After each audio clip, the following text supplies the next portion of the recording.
What's up, guys? It's been a minute since I made a video.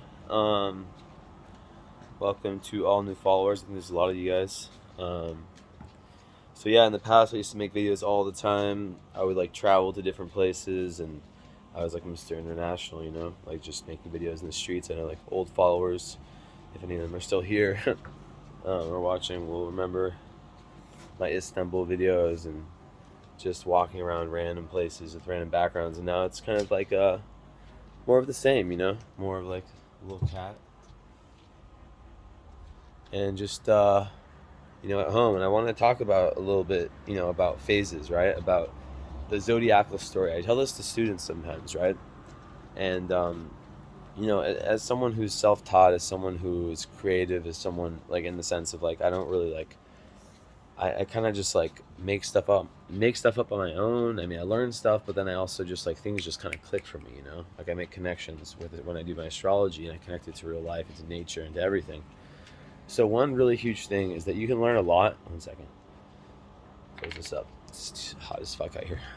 You can learn a lot about astrology about life through understanding like the progression of the 12 signs, and how like if you actually follow the signs as like a storytell, how it makes a lot of sense in everyone's life, right?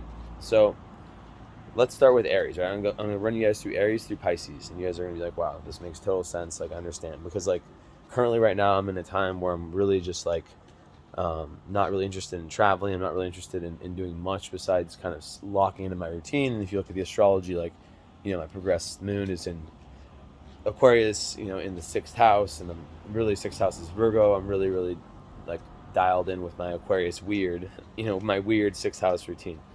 Anyways, so when we start with Aries, right, and I'll explain all the implications again. So stay tuned with me. Stay tuned. Do not leave this video, because this will teach you a lot, and you guys will understand. So everything in astrology and in life is a wave. It's like an up and down, right? There's always a high energetic masculine sign followed by a feminine sign, right? So that speaks to this energy in life about how, like, we have a period of time that's very, very active, right? And then we have a period of consolidation after that, a period where we take it all in, where we integrate it, integration and consolidation. So when you start with Aries, right, it's the first sign. It represents like, just that first primal energy. That's why Aries is such a rambunctious, just like impulsive, just do it. Like, I want to experience like with no thought, just go type energy, right? That's why Aries is like that, right? And you guys, any Aries people, or if you know any heavy Aries people, you know that they're very childish, right?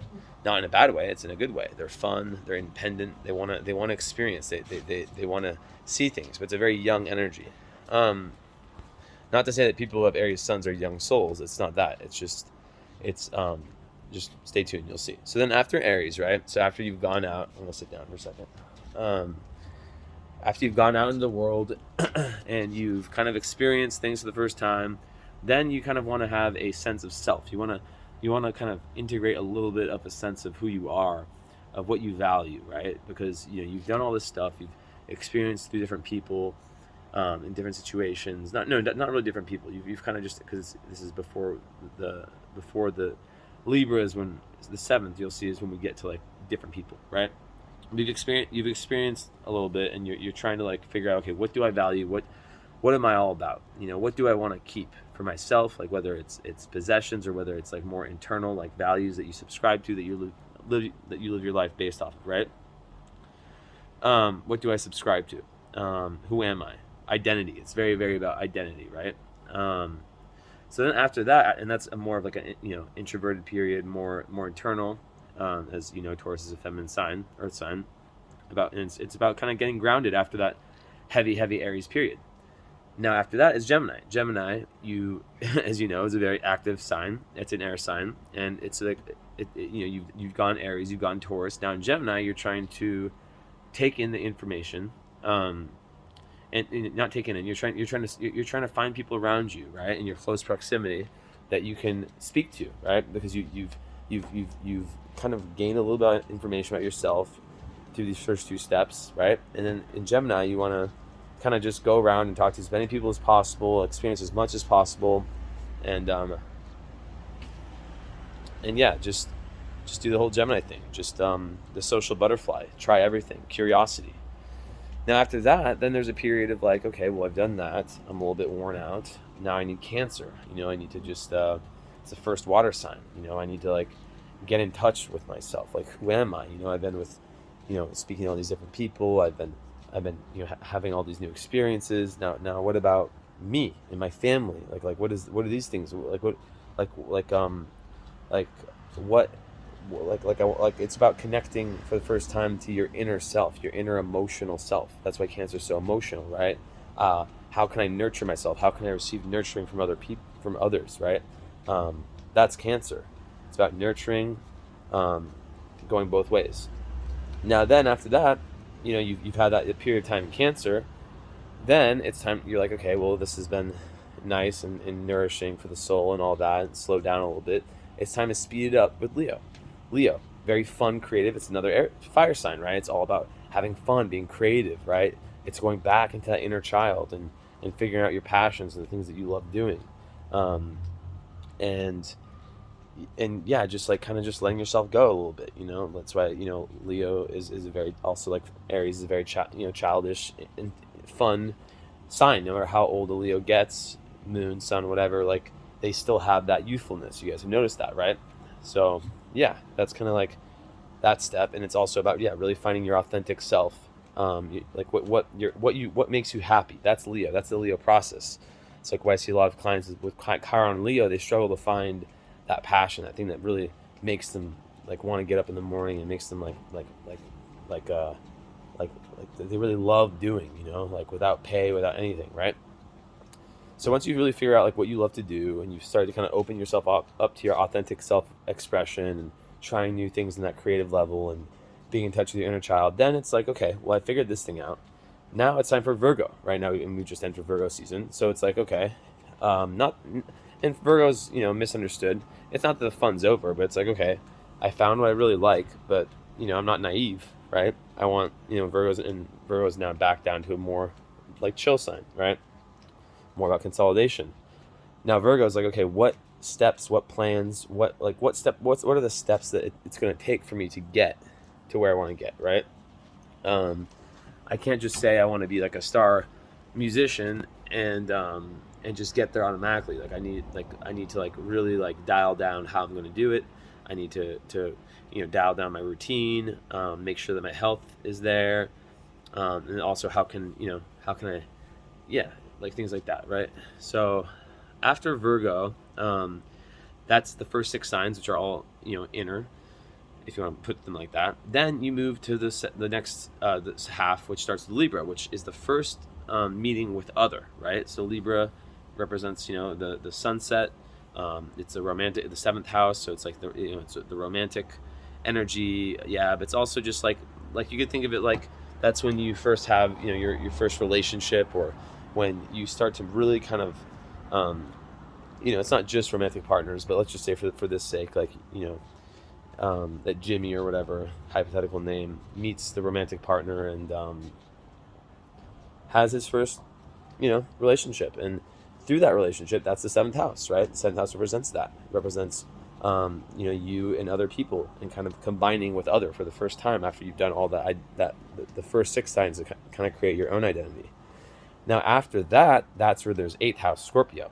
Now this is when obviously like the relationship shows us that we're not perfect. Every relationship is a mirror to our own shortcomings, and we basically go through a period of time, the Scorpio, where it's about the shadow work, right? Integrating what we learn from the relationships, from other people, from those close one-on-one relationships, and learning how to kind of go within ourselves and find our own value, figure out like really heal ourselves from our wounds, and grow, and not push anything away, not repress anything.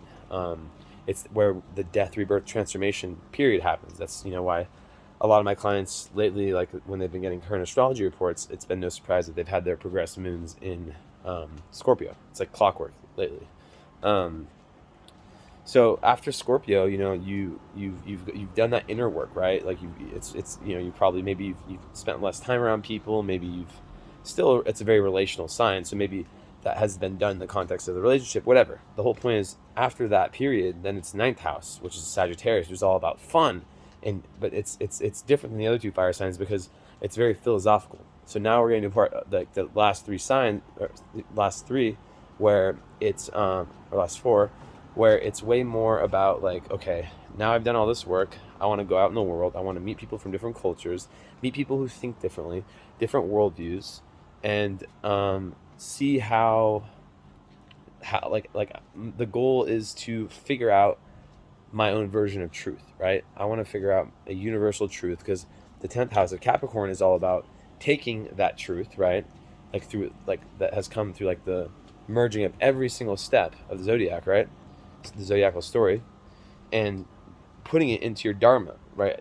We like to say in this day and age career, but it can be anything. It can be whatever you're doing for your life purpose, right? You want it to have meaning. So the ninth house in Sagittarius is where, through, you know, speaking to different people who think differently, and really exploring, whether it's astrology, whether it's philosophy, whether it's like even just talking to people with completely different views from different countries, whatever, you find a larger worldview, a larger focus for your life. So then Capricorn, obviously 10th house is about career, it's about dharma. That one goes without saying, that it's about putting everything you've learned into your life work, right? Like having a life work that's associated with everything, all these other previous steps, right? With that 8th house, you know, what you found out about yourself, right? The 4th house also, like the 5th house, passion, right? With everything, it goes into, and the 9th house, like kind of how you've like adjusted it to like really wanting to reflect your meaning of truth. Like for example, like with me in astrology, it's like I wouldn't like I couldn't be doing a job like if my 9th house exploration as a Sag moon brought me here to astrology and different esoteric topics. Why the fuck would I be like an accountant or something, you know? Right? It wouldn't reflect it. So after the 10th house, right, when your dharma is reflecting everything else, you go to your 11th house. You're trying to merge with other people and be very humanitarian, right? You figured out, okay, you figured out what you like to do, what you love to do, what you're good at, how you contribute to society. Now it's more about a time to I'll go inside for a sec. It's getting too hot. Now it's about a time to basically like put everything together, right? Like find like-minded souls, like-minded people that you can kind of network or at least work with to make your mission better, right? And it's also 9th, 11th house. I thought something on my face was on my phone. 11th house also rules. Let's see, like goals, right? Like larger, like your big life goals, right? Your big ambitions. So it's kind of taking the 10th house a step further, and you know, with the help of other people and friends and groups and associations, whatever it is, kind of, you know, moving towards that highest purpose.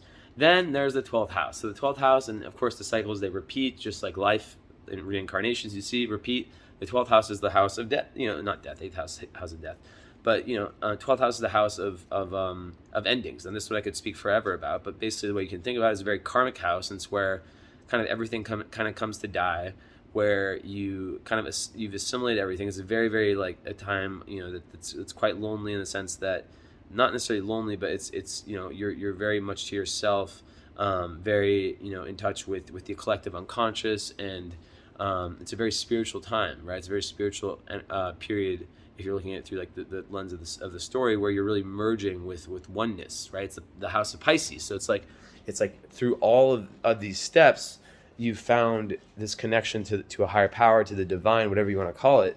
And you know, it's also the house of endings, right? I'm about to write another article. I'm so happy my voice is back. So yeah, it's also the house of karmic endings, and you know, of dissolution of ego, of letting go, of surrender. You know, it's other themes that are, you know, big in like the 8th and the 12th house is surrendering different parts of the self. And yeah, like when you look at this through like annual perfections, it goes around every 12 years. You know, you have a new cycle, and it's very interesting. So yeah, I only have 30 seconds left to talk, but basically like this whole story can be applied to anything in life. You know, we all go through periods. Like right now, I have a period of time where I'm way more introverted. I'm way more focused on doing what I'm trying to do.